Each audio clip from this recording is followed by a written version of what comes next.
എല്ലാവർക്കും നമസ്കാരം. ഇന്ന് നമുക്ക് ഈസ്റ്റ് ചേർക്കാതെ എങ്ങനെയാണ് സോഫ്റ്റായിട്ടുള്ള അപ്പം തയ്യാറാക്കിയെടുക്കുന്നത് നോക്കാം. അപ്പോൾ ഇതിനു മുൻപ് ഞാൻ ഈസ്റ്റ് ചേർത്തിട്ടുള്ള സോഫ്റ്റായിട്ടുള്ള അപ്പത്തിൻ്റെ റെസിപ്പി ഇട്ടിട്ടുണ്ടായിരുന്നു. അപ്പോൾ അത് കണ്ടിട്ടില്ലാത്തവരുണ്ടെങ്കിൽ അതുകൂടി ഒന്ന് കണ്ടു നോക്കൂ. അത് ഒരുപാട് പേര് ട്രൈ ചെയ്ത് നോക്കിയിട്ട് നല്ല ഫീഡ്ബാക്ക് പറഞ്ഞൊരു റെസിപ്പിയാണ്. അപ്പോൾ അധികം താമസിയാതെ ഇതെങ്ങനെയാണ് തയ്യാറാക്കിയെടുക്കുന്നത് നോക്കാം. അതിനു മുൻപായിട്ട് നിങ്ങൾ ഈ ചാനൽ ആദ്യമായിട്ടാണ് കാണുന്നതെങ്കിൽ സബ്സ്ക്രൈബ് ചെയ്തിട്ട് റൈറ്റ് സൈഡിലായിട്ട് കാണുന്ന ബെല്ലൈക്കൺ കൂടി ഒന്ന് പ്രസ് ചെയ്തോളൂ. അപ്പോൾ ഞാൻ വീഡിയോസ് അപ്ലോഡ് ചെയ്യുമ്പോൾ നിങ്ങൾക്ക് നോട്ടിഫിക്കേഷൻസ് കിട്ടുന്നതാണ്. അപ്പോൾ അധികം താമസിയാതെ ഈ അപ്പം എങ്ങനെയാണ് തയ്യാറാക്കിയെടുക്കുന്നത് നോക്കാം. അപ്പം തയ്യാറാക്കാൻ വേണ്ടിയിട്ട് ഞാനിവിടെ 1.5 കപ്പ് അരി 5 മണിക്കൂർ ഒന്ന് കുതിർത്ത് വെച്ചിട്ടുണ്ട്. ഞാനിവിടെ ബസ്മതി അരിയാണ് എടുത്തിട്ടുള്ളത്. നിങ്ങൾക്ക് ഏത് അരി വേണമെങ്കിലും എടുക്കാവുന്നതാണ്. ഇഡ്ഡലി അരിയോ അല്ലെങ്കിൽ സാധാരണ പച്ചരി അല്ലെങ്കിൽ സോനാ മസൂരി, ഇതിലേത് വേണമെങ്കിലും നിങ്ങൾക്ക് അപ്പം ഉണ്ടാക്കാൻ വേണ്ടി എടുക്കാവുന്നതാണ്. ഇത് ഞാൻ കഴുകിയിട്ടാണ് കുതിർക്കാനായിട്ട് വെച്ചിട്ടുള്ളത്. ഇനി വെള്ളമൊക്കെ ഊറ്റിയിട്ട് നമുക്കിതൊന്ന് അരച്ചെടുക്കണം. അപ്പോൾ ഞാനിവിടെ വെള്ളമൊക്കെ ഊറ്റി വെച്ചിട്ടുണ്ട്. ഇനി ഇതിലേക്ക് വേണ്ട മറ്റ് സാധനങ്ങൾ എന്തൊക്കെയാണെന്ന് നമുക്ക് നോക്കാം. അപ്പോൾ ഇവിടെ ഞാൻ ഈസ്റ്റ് ചേർക്കാതെയാണ് ഉണ്ടാക്കുന്നത്. അപ്പോൾ അതുകൊണ്ട് തന്നെ നമുക്കിവിടെ നല്ല ഒരു 1/2 കപ്പ് തേങ്ങ വേണം. പിന്നെ വേണ്ടത് ചോറാണ്. ഇതൊരു 5 ടേബിൾ സ്പൂൺ ചോറാണ് ഞാനിവിടെ എടുത്തിട്ടുള്ളത്. പിന്നെ നമ്മൾ ഈ പച്ചരി അരയ്ക്കാനായിട്ട് പോകുന്നത് വെള്ളത്തിലല്ല, തേങ്ങാ വെള്ളത്തിലാണ്. അപ്പോൾ നിങ്ങളുടെ കയ്യിൽ കരിക്കുണ്ടെങ്കിൽ കരിക്കും വെള്ളം അല്ലെങ്കിൽ തേങ്ങയുടെ വെള്ളം എടുക്കാവുന്നതാണ്. തേങ്ങയ്ക്ക് പകരം നിങ്ങൾക്ക് ഇളം കരിക്കും യൂസ് ചെയ്യാവുന്നതാണ്. ഇനി ഇത് നമുക്കൊരു മിക്സിയുടെ ജാറിലേക്ക് നമ്മൾ എടുത്ത് വെച്ചിരിക്കുന്ന അരി ഇട്ട് കൊടുക്കാം. അരി മാത്രമല്ല ബാക്കിയുള്ള ചേരുവകളെല്ലാം കൂടി നന്നായിട്ടൊന്ന് അരച്ചെടുക്കണം. അപ്പോൾ തേങ്ങാവെള്ളം ചേർക്കുമ്പോൾ അപ്പത്തിന് നല്ലൊരു ടേസ്റ്റും അതുപോലെ തന്നെ അപ്പം നന്നായിട്ട് പൊങ്ങി വരികയും ചെയ്യും. അതിന് വേണ്ടിയിട്ടാണ് തേങ്ങാവെള്ളം ചേർക്കുന്നത്.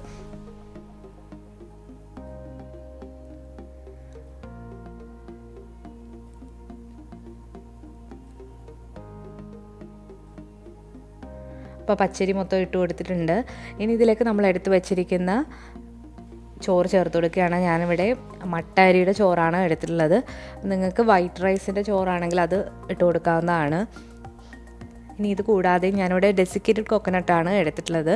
നിങ്ങൾക്ക് ഫ്രഷ് ആയിട്ടുള്ള തേങ്ങ ചിരകിയത് ചേർത്ത് കൊടുക്കാം. ഇനി ഇതിലേക്ക് നമ്മൾ എടുത്ത് വെച്ചിരിക്കുന്ന തേങ്ങാ വെള്ളം കൂടി ചേർത്ത് കൊടുക്കുകയാണ്.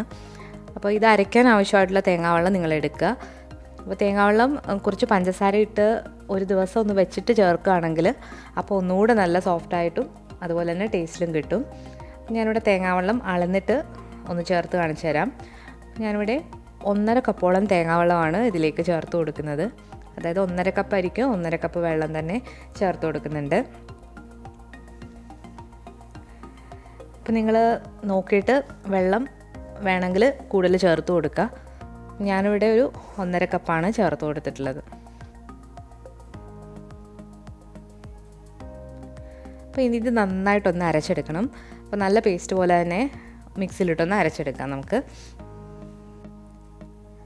ഇപ്പോൾ നമ്മുടെ മാവ് അരച്ചെടുത്തിട്ടുണ്ട്. ഇനി ഇത് നമുക്ക് അടച്ചു വെച്ചിട്ട് ഒന്ന് പുളിക്കാനായിട്ട് വെക്കണം. അപ്പോൾ ഇത് നന്നായിട്ട് അരച്ചെടുത്തിട്ടുണ്ട്. അപ്പോൾ ഈ ഒരു പരുവത്തിലാണ് ഇത് അരച്ചെടുത്തിട്ടുള്ളത്. ഒരുപാട് കട്ടിയുമല്ല ഒരുപാട് ലൂസുമല്ല, ആ ഒരു പരുവാണ്.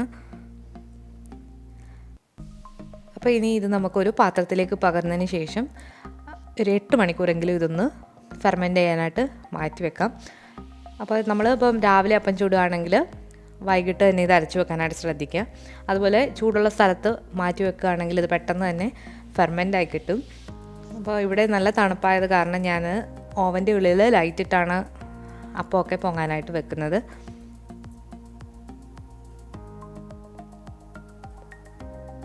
അപ്പോൾ നമ്മളൊരു പാത്രത്തിലേക്ക് നമ്മുടെ മാവ് മാറ്റിയിട്ടുണ്ട്. ഇനി ഇത് അടച്ചു വെച്ചിട്ട് നമുക്കൊന്ന് ഫെർമെൻറ്റ് ചെയ്യാനായിട്ട് മാറ്റി വെക്കാം. അപ്പോൾ അപ്പത്തിനെപ്പോഴും തേങ്ങ ചേർക്കുമ്പോഴാണ് അപ്പത്തിന് നല്ല ടേസ്റ്റ് കിട്ടുന്നത്. അതുപോലെ തന്നെ നിങ്ങൾക്ക് കള്ളപ്പത്തിൻ്റെ ടേസ്റ്റ് ഇഷ്ടമുണ്ടെങ്കിൽ നിങ്ങൾക്ക് ഈസ്റ്റ് ഇട്ട് അപ്പം ഉണ്ടാക്കാവുന്നതാണ്. അപ്പോൾ ഈസ്റ്റ് ഇട്ട് അപ്പം ഉണ്ടാക്കുന്ന വളരെ ഈസി ആയിട്ടുള്ള മെത്തേഡ് ഞാൻ കാണിച്ചിട്ടുണ്ട്. അപ്പോൾ അത് എല്ലാവരും ഒന്ന് കണ്ടു നോക്കൂ. അപ്പോൾ നമ്മുടെ ഈ അപ്പം നമുക്ക് അടച്ചിട്ട് ഒന്ന് ഫെർമെൻറ്റ് ചെയ്യാനായിട്ട് മാറ്റി വെക്കാം.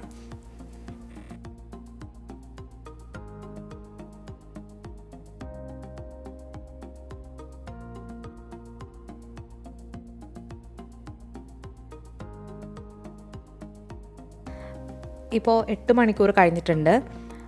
അപ്പത്തിൻ്റെ മാവ് നന്നായിട്ട് പുളിച്ച് വന്നിട്ടുണ്ട്. നമ്മൾ ചോറും തേങ്ങാവെള്ളമൊക്കെ ചേർക്കുന്ന കാരണം ഈസ്റ്റിൻ്റെ സഹായമില്ലാതെ തന്നെ ഇത് നന്നായിട്ട് പുളിച്ച് വരും. അപ്പോൾ ഇനി ഇതിലേക്ക് നമുക്ക് ആവശ്യത്തിനുള്ള ഉപ്പ് ചേർത്ത് കൊടുക്കാം. ഇവിടെ ഞാൻ അപ്പോൾ ഒന്നുകൂടി സോഫ്റ്റ് ആകാൻ വേണ്ടിയിട്ട് ബേക്കിംഗ് സോഡയാണ് ചേർക്കുന്നത്. ബേക്കിംഗ് സോഡ എന്ന് പറഞ്ഞാൽ അപ്പക്കാരം. അപ്പം ഒരുപാട് ചേർത്ത് കൊടുക്കരുത്. ഒരു നുള്ള്, അതായത് ഒരു 1/4 ടീസ്പൂൺ വരെ ബേക്കിംഗ് സോഡ ചേർത്ത് കൊടുക്കാവുന്നതാണ്. അപ്പോൾ ഞാനിവിടെ ഒരു 1/4 ടീസ്പൂൺ ബേക്കിംഗ് സോഡ ചേർത്ത് കൊടുക്കുകയാണ്. അപ്പോൾ ബേക്കിംഗ് സോഡ നിങ്ങൾക്ക് ഇഷ്ടമല്ലെങ്കിൽ ഇത് ചേർക്കേണ്ട ആവശ്യമില്ല. നിങ്ങൾക്ക് കൂടുതൽ സമയം അപ്പം പുളിക്കാനായിട്ട് വെച്ചിട്ട് അപ്പം ചുട്ടെടുക്കാവുന്നതാണ്. ബേക്കിംഗ് സോഡ ചേർത്താണ് മിക്കവാറും നമ്മളെല്ലാവരും അപ്പം തയ്യാറാക്കാറ്.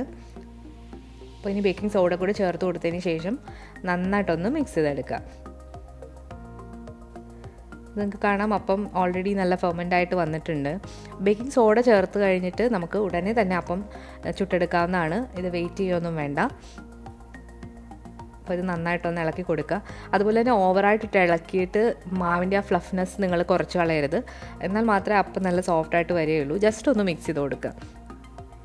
അപ്പോൾ നമ്മുടെ ബാറ്റർ ഇവിടെ റെഡി ആയിട്ടുണ്ട്. ഇനി ഇത് നമുക്ക് ചുട്ടെടുക്കാം.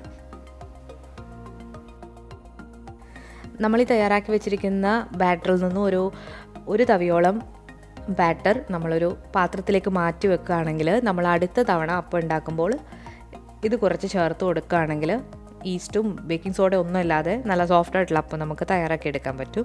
അപ്പോൾ അതിൻ്റെ റെസിപ്പി ഞാൻ ഉടനെ തന്നെ പോസ്റ്റ് ചെയ്യുന്നതാണ്. അപ്പോൾ ഇത് നമുക്ക് ഫ്രിഡ്ജിൽ സൂക്ഷിക്കാവുന്നതാണ്. ഇങ്ങനെ ചെയ്യുന്നത് നമുക്ക് ബേക്കിംഗ് സോഡയൊക്കെ ഒഴിവാക്കാനായിട്ട് പറ്റും. ഇനി നമുക്ക് ചൂടായി കിടക്കുന്ന തവയിലേക്ക് ഈ അപ്പം കോരി ഒഴിച്ച് ചൂടാവുന്നതാണ്. അപ്പോൾ ഈ ഒരു ബാറ്റർ വെച്ചിട്ട് നിങ്ങൾക്ക് വെള്ളയപ്പവും പാലപ്പവും നിങ്ങൾക്ക് തയ്യാറാക്കിയെടുക്കാവുന്നതാണ്. പാലപ്പം ആണെങ്കിൽ കുറച്ചുകൂടി മാവൊന്ന് ലൂസാക്കണം. അതൊരു തേങ്ങാപ്പാൽ ഒഴിച്ചിട്ട് ഒന്ന് ലൂസാക്കി എടുക്കാനായിട്ട് ശ്രദ്ധിക്കുക. ഇവിടെ ഞാനൊരു ഇരുമ്പിൻ്റെ പാനാണ് എടുത്തിട്ടുള്ളത്. അപ്പോൾ ഇരുമ്പിൻ്റെ പാനിൽ ചിലപ്പോൾ നമ്മൾ അപ്പം തയ്യാറാക്കുമ്പോൾ അത് ഇളകി വരില്ല. അപ്പോൾ ഞാനിതിൽ കുറച്ച് മുട്ടയുടെ മഞ്ഞയൊന്ന് തൂത്ത് കൊടുത്തിട്ടുണ്ട്. ഇനി ഇതിലേക്ക് ഓരോ മാവ് തവി വീതം കോരി ഒഴിച്ചിട്ട് നമുക്ക് അപ്പം ചുട്ടെടുക്കാവുന്നതാണ്. അപ്പം ഞാനിവിടെ ദോശ പോലെയുള്ള രീതിയിലാണ് ചുട്ടെടുക്കുന്നത്. അപ്പോൾ 2 രീതിയിൽ നമുക്കിത് ചുട്ടെടുക്കാം. അതായത് മറിച്ചിട്ടും മറിച്ചിടാതെയും ചുട്ടെടുക്കാവുന്നതാണ്. അപ്പോൾ ഇതിനു മുൻപ് ഞാൻ അപ്ലോഡ് ചെയ്തതിൽ ഒരുപാട് പേര് ചോദിച്ചിട്ടുണ്ടായിരുന്നു. ചില സ്ഥലങ്ങളിൽ ഇത് മറിച്ചിടാറുണ്ട്, ചില സ്ഥലങ്ങളിൽ മറിച്ചിടാറില്ല. അപ്പോൾ ഞാനിവിടെ ഇന്ന് 2 രീതിയിൽ നിങ്ങളെ കാണിച്ചു തരുന്നുണ്ട്. അപ്പോൾ ഇത് അടച്ചു വെച്ചിട്ടാണ് ഈ അപ്പം നമ്മൾ ചുട്ടെടുക്കുന്നത്. അപ്പോൾ ആദ്യത്തെ അപ്പം നമ്മൾ ഒഴിച്ചു കൊടുത്തിട്ടുണ്ട്. അടച്ചു വെച്ചിട്ട് ഒരു മീഡിയം ഫ്ലെയിമിലിട്ട് വേണം ഇത് വേവിച്ചെടുക്കാനായിട്ട്. ഇതിപ്പം അപ്പം റെഡി ആയിട്ടുണ്ട്. അപ്പത്തിൽ ഹോൾസൊക്കെ വീണ് നല്ല സോഫ്റ്റ് ആയിട്ടുള്ള അപ്പമാണ്. തേങ്ങയൊക്കെ ചേർത്തിരിക്കുന്ന കാരണം നല്ല രുചിയുമാണ്. അപ്പോൾ ഇത് നമുക്കൊരു പാത്രത്തിലേക്ക് മാറ്റാം. ഇതാണ് മറിച്ചിടാതെ ഉണ്ടാക്കുന്ന അപ്പം. ഇനി നിങ്ങൾക്ക് മറിച്ചിട്ടും ഇത് ചുട്ടെടുക്കാവുന്നതാണ്.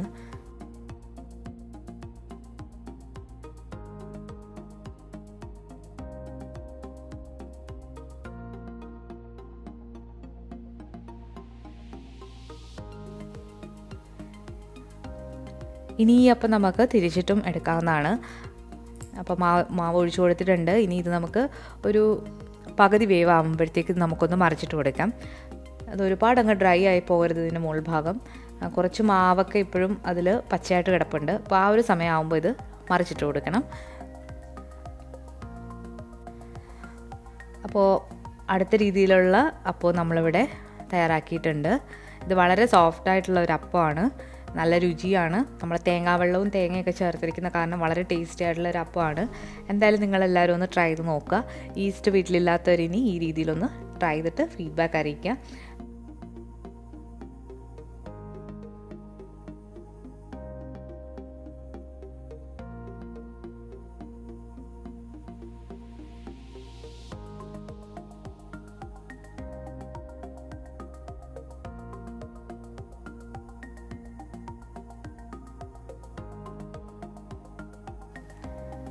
അപ്പോൾ ഇന്നത്തെ ഈ റെസിപ്പി നിങ്ങൾക്ക് ഇഷ്ടമായെങ്കിൽ ഈ വീഡിയോ ലൈക്ക് ചെയ്യാനും ഷെയർ ചെയ്യാനും കമൻറ്റ് ചെയ്യാനും മറക്കരുത്. പുതിയതായിട്ട് ചാനൽ കാണുന്നവരാണെങ്കിൽ സബ്സ്ക്രൈബ് ചെയ്തിട്ട് റൈറ്റ് സൈഡിലായിട്ട് കാണുന്ന ബെല്ലൈക്കൺ കൂടി ഒന്ന് പ്രസ് ചെയ്തോളൂ. പുതിയൊരു റെസിപ്പിയായിട്ട് വീണ്ടും വരുന്നത് വരെ എല്ലാവർക്കും താങ്ക്